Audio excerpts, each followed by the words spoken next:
Welcome to Kenton's videos. Enjoy the video. You start by making the basics fast and effective. Power the device and restart it to clear temporary glitches. Make sure battery is above 10% or keep it plugged in.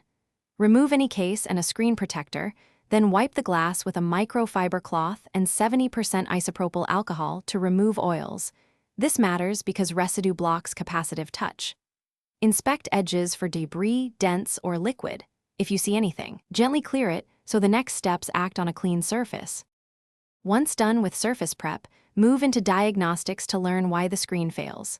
Enable touch diagnostics or pointer location so you can see if the touch system reports inputs.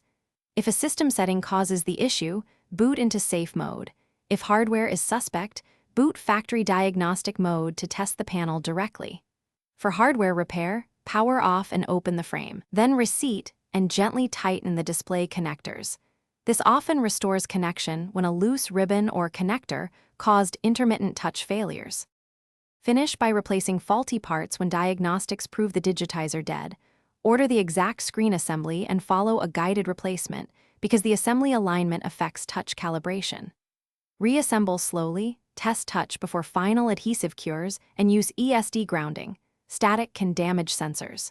If touch still fails after replacement, make sure to document symptoms, the tests you ran, and parts used.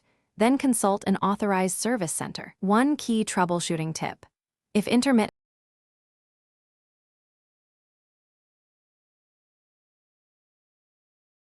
Thanks for watching. Consider subscribing if we helped you.